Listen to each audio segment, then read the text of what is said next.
How to fix white dots appearing all over the screen on Windows 10. To fix white dots appearing all over the screen on Windows 10, try 1. Run one of Dead Pixel Fixer tools.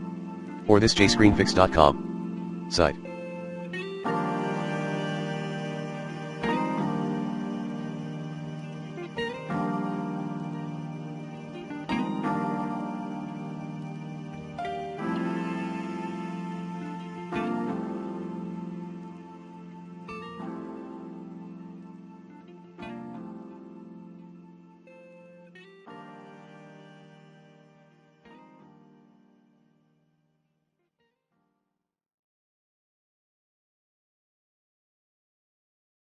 2. Rollback graphics drivers, if possible.